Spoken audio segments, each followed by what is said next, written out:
HRN listeners.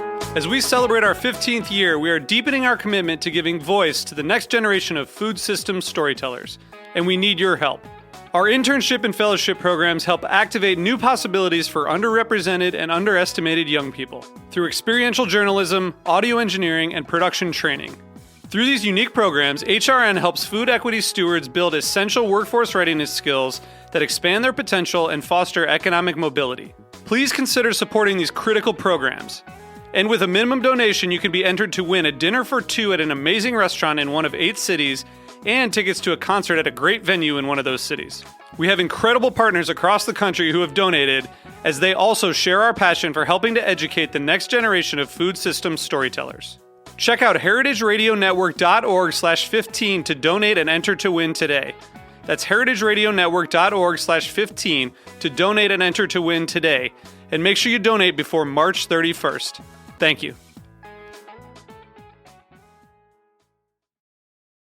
This episode is brought to you by Springer Mountain Farms Chicken. No antibiotics, herbicides, or pesticides. Just pure chicken, humanely raised on a vegetarian diet. It's the natural choice of celebrated chefs. For more information, visit m.springermountainfarms.com.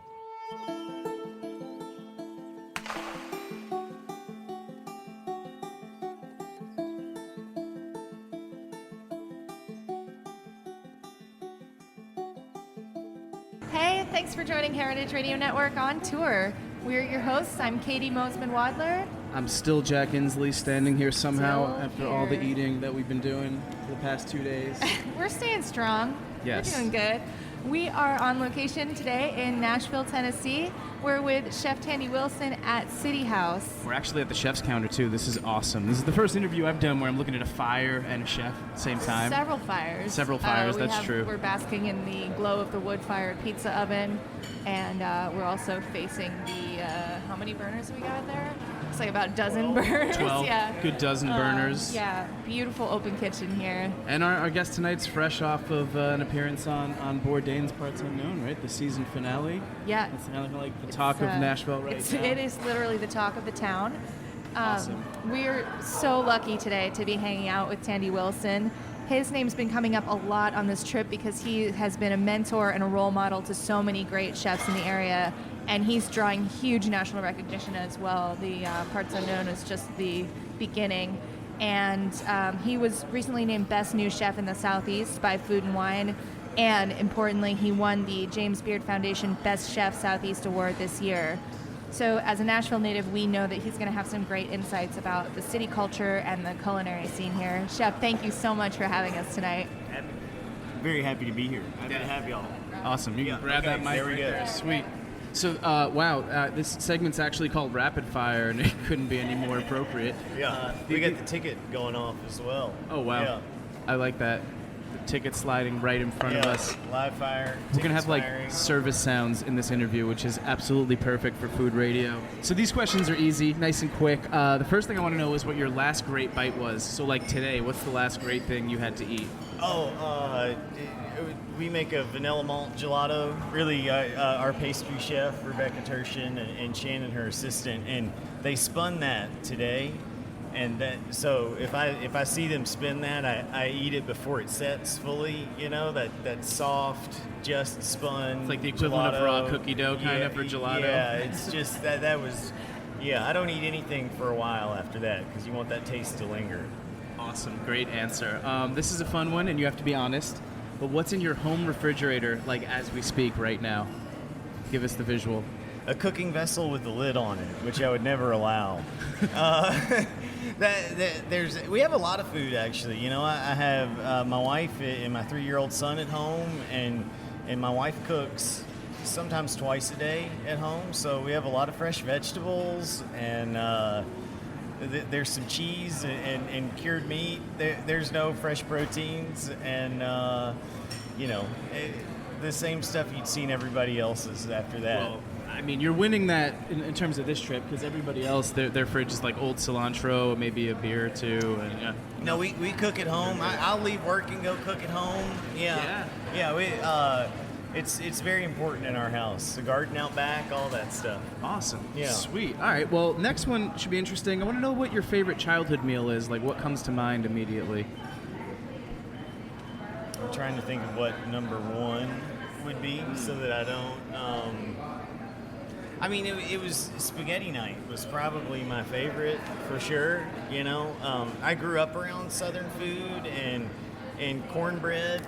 You know, that's like the manna of the South, and something that I learned to make from my mom and grandma. But you know, as a kid, it's like something that's everywhere.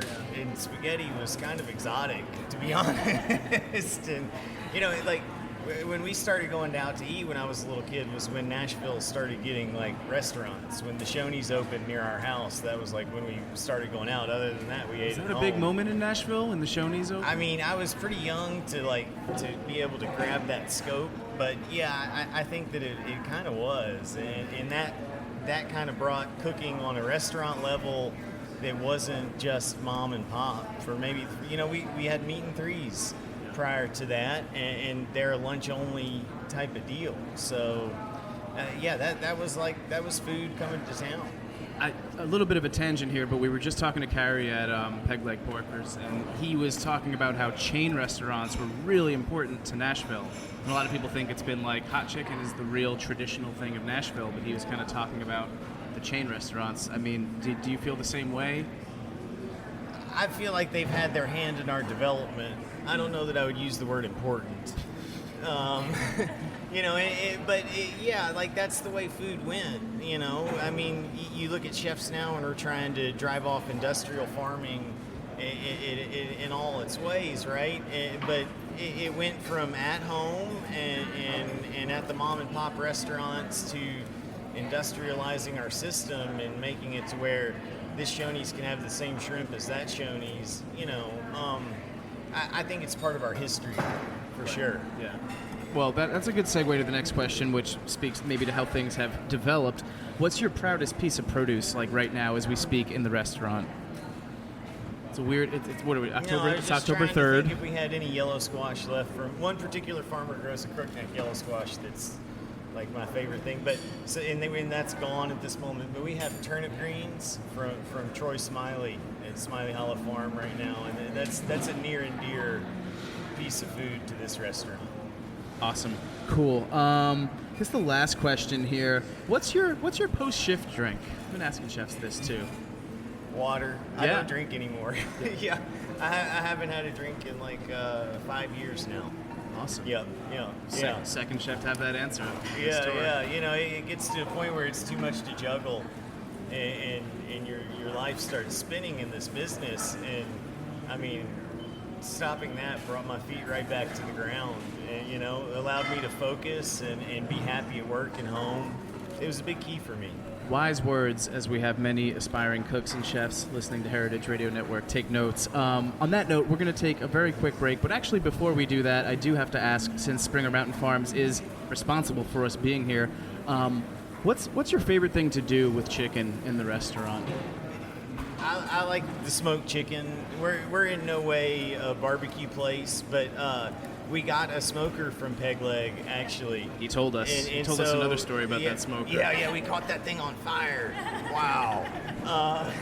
But we smoked chickens a lot of Sundays back there, and on the 4th, we did a big party with Springer Mountain, and we smoked tons of chickens on a cinder block pit. That was the most fun. Yeah. I think it was 50 birds at once, and that was just a blast. Did you have fun with that smoker? Oh yeah. The cinder block, you know, like the thing, like the smoker that Carrie built is amazing, and it allows us to be in this kitchen while we know our food is being taken care of. But if you can stand over the fire for the whole duration, and you're burning wood down to coals, and you're working off a cinder block in a metal grate with some barn tin, it's really fun. And that smoker breathes, you know, there's gaps between all those blocks, so it gives a different cook, for sure. Great. Well, on that note, we will take a quick break right now. Quick word from our sponsor. We'll be right back, so please stay with us. It's Jack Inslee here with Katie Mosman-Wadler on Heritage Radio Network's on-tour coverage, Nashville, Tennessee. We're at City House. We'll be right back.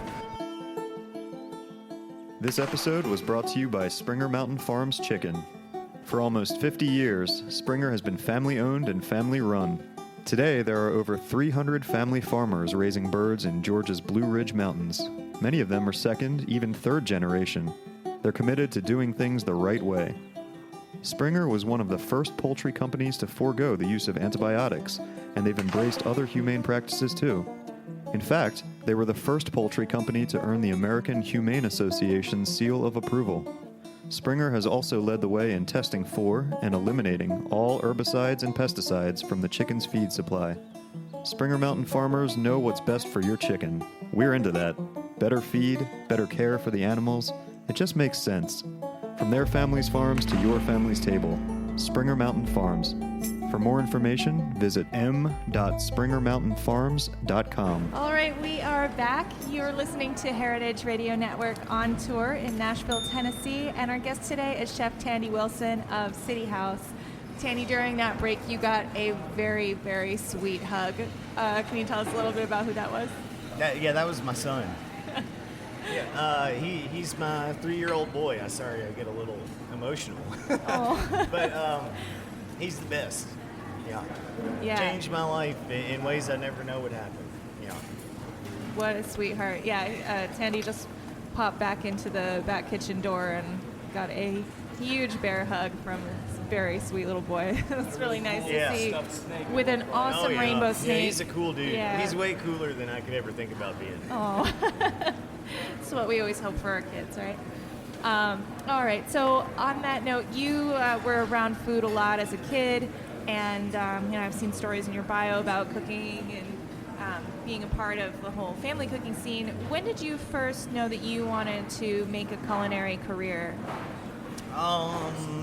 When I was in college, I took a job washing dishes my freshman year, and my sister was like, stay up there this summer, don't come home.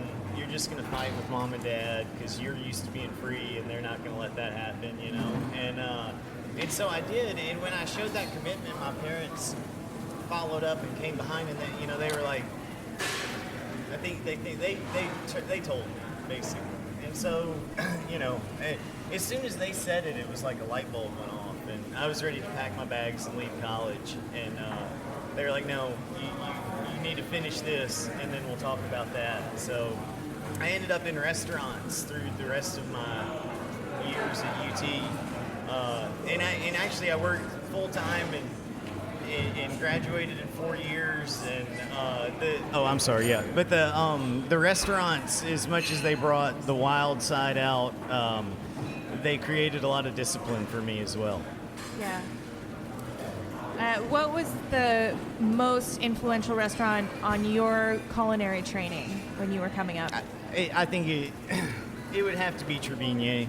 I worked there for 2.5 years in St. Helena. It closed last year, I think, which was, it was coming, but it was sad to see, I think. And it was a cool place. I mean, to learn about, cooking right off the farm and doing it on a level with just no fear about it. It was like, look at what we can make. And no matter how hard it was to make it, the opinion was, we can make this for 1,000 guests if we need to. So there's a certain swagger to that place that I'm not supremely confident guy, but that stuck with me about what we can accomplish in the kitchen. All right. Did you ever have an epic kitchen fail that you think eventually maybe you learned something from and helped you develop a little bit more towards that swagger? I had when I was out there, I undercooked some chicken for a banquet one time, and that was the most embarrassing thing in the world. And those things, you don't forget about them. And I thought about it getting ready for work every day for like the year after that. And it's guilt and stupidity. I beat myself up really, really hard about it. And I think it was a good thing I did, because that's not something we really do anymore. Yeah, that was an epic fail. It was a big one. So what was something at that time that you did that you felt really great about to kind of make up for that? I think shortly thereafter I got to put It wasn't ever printed on the menu. It was like a daily selection risotto type of thing. And like shortly after that, I got to put my idea on the menu, or we say my idea, a conglomeration of all the ideas that I'd seen prior. Yeah. So from some very unfortunate undercooked chicken to coming around and feeling really confident about your risotto solution. Yeah. To see an idea represented on the menu for a week was really amazing. Yeah. Cool. What's been your vision for City House, and how has that evolved since you opened in 2007? I think in 2007, the idea was there were some cornerstone philosophies about integrity and just trying to be as transparent as we possibly can, and make a deal with the community to where they trust us. Those were really rough ideas at the beginning, and I think that's the hardest thing at the beginning of a restaurant is to, especially if it's your first, to define what it is and yourself and what you're doing. So through triumphs and mistakes over the coming years, I didn't know what we were doing here for a long time. and I created a structure of this Italian idea and Southern food and rules, and now I think we know what we're doing. And so all the rules have been shed, and we just cook food. So it takes a while to grow into that skin and feel good about it. And I imagine it takes some time to build up those relationships with your suppliers, because you are really, really dedicated to your sourcing strategies. Yeah. Can you say a little bit about how maybe you've built up your produce networks? Yeah. Well, I mean, Tana Comer at Eaton's Creek Organics was like our first contact, and so she introduced us to Tally at Turnbull Creek, and that's been an amazing relationship. And but with those two primarily, that's who we talk about what we want in the coming seasons, and they tell us what they're going to do. It's a two-way street, and we need to know what does good on their farm. It's trying to maximize the production off of their farm for this place has been a really fun puzzle to play with.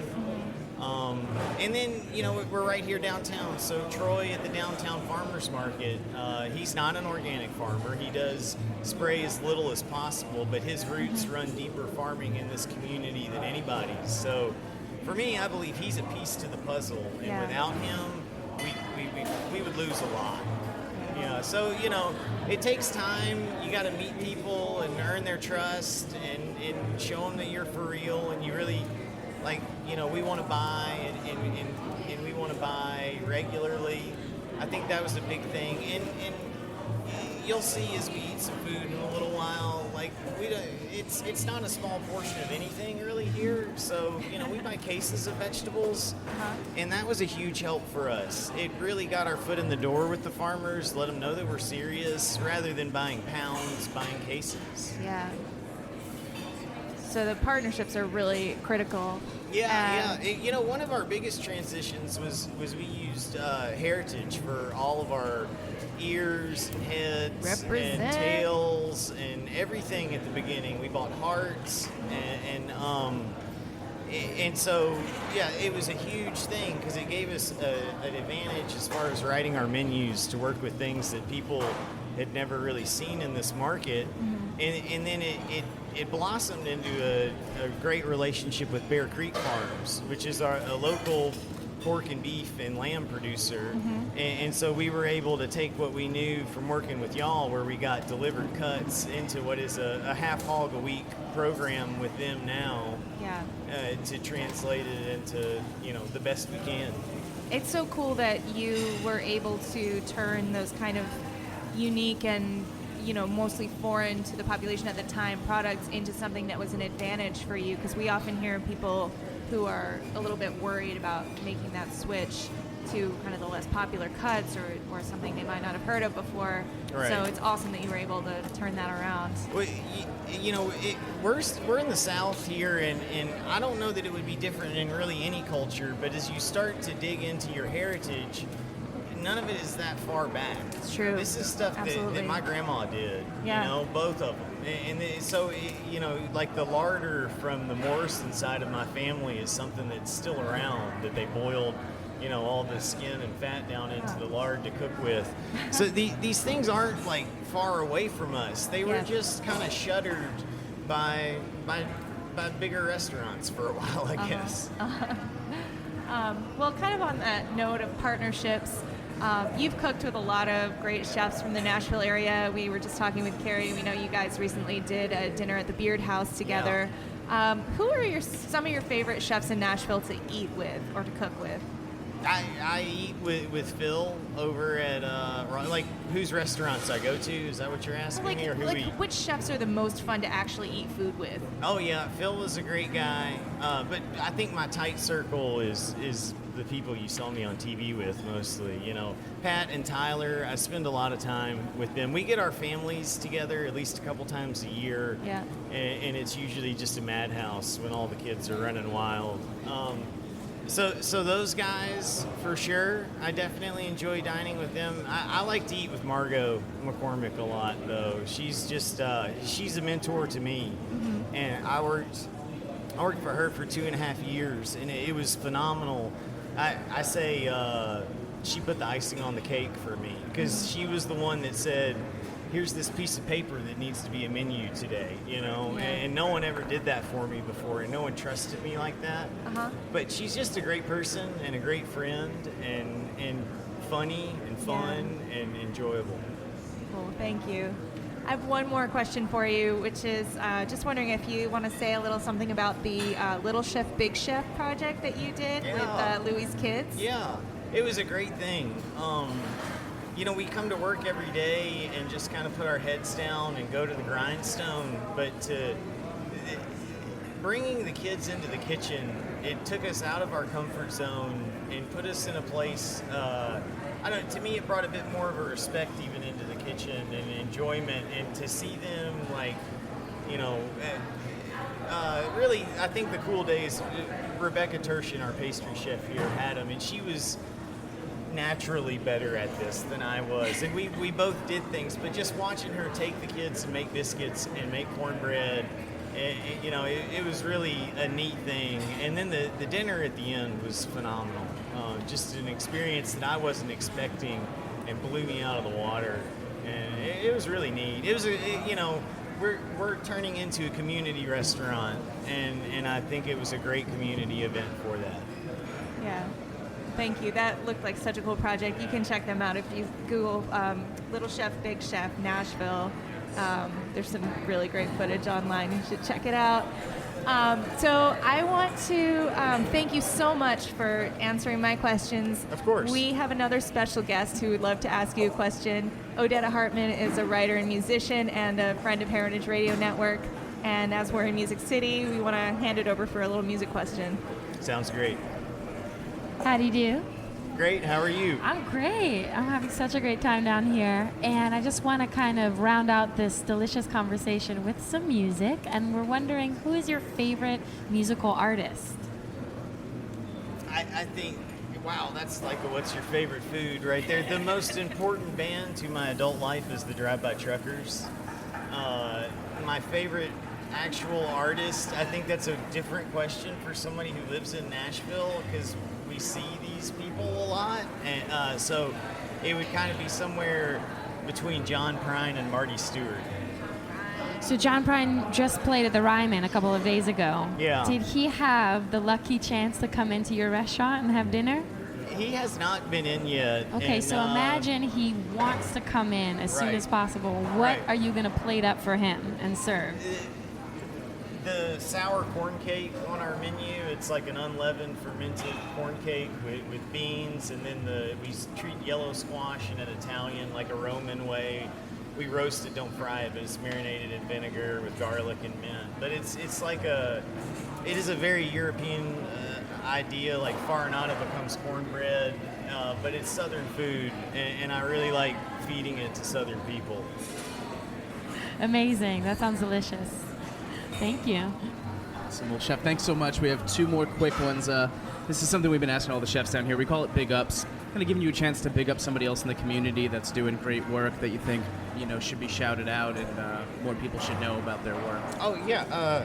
This place is about to open, TKO. They're in here somewhere. They're having their last meal before it starts. But it's Ryan and Ann Bernhardt, and it's kind of their take on Chinese Cantonese. And it's got a lot of southern notes, but still just kind of cooking what they want to. But they got a really cool wok station with the big, crazy firepower. Just looks really fun to cook on. So I've tasted and seen, and I haven't been to the live action yet, but TKO Nashville is going to be an awesome thing. You can't see the TKO shirt, but repping in full effect right here. And sort of selfish question, as we're tourists ourselves, but for people coming to Nashville for the first time, where are you sending them right off the plane? What's the first cab? I always say that Arnold's, it's a famous meat and three here, but that restaurant defines our city better than any other. Yeah. And I imagine everyone has told you that. Oh, we had it for lunch. That was our first lunch. Yeah, I mean, what they do, it's not like, it opened in the 80s, so it's not like some way back thing. It is a living, breathing business that is gone from the first generation. Well, it's moving from the first generation into the second, and they continue to expand and improve. It really it speaks to this city better than any other place here. And would you say that sort of is what Nashville food is to you? Does Arnold's kind of really represent it? I mean, I was going to ask you, what is Nashville food to you? I think the history of Nashville food is represented there. Yes, absolutely. Yeah. Where we're headed, where we're going, I think we have all kinds of ideas for that. Including TKO. And there's room for all of them. Yeah, absolutely. Cool. We'll pass it to Caity to wrap up. All right. Thank you again, Tandy. This has been amazing. It's just so incredible to be sitting here in front of the fire talking to you in the kitchen. It's really a special treat for us. For our listeners, I'd love to encourage you all to check out Chef Tandy at Big Tandy on social media, and you can also follow at City House. So thank you so much for having us here today. It's a real pleasure. Thank you all for coming. This is Heritage Radio Network on tour in Nashville, Tennessee. You can find our entire series by searching Heritage Radio Network on tour on iTunes, Stitcher, or at heritageradionetwork.org. Heritage Radio Network is a member-supported nonprofit organization. To become a member, visit heritageradionetwork.org and click on the beating heart to donate. You can also keep in touch by subscribing to our newsletter and following us on Facebook, Instagram, and Twitter. Thanks, guys. Bye.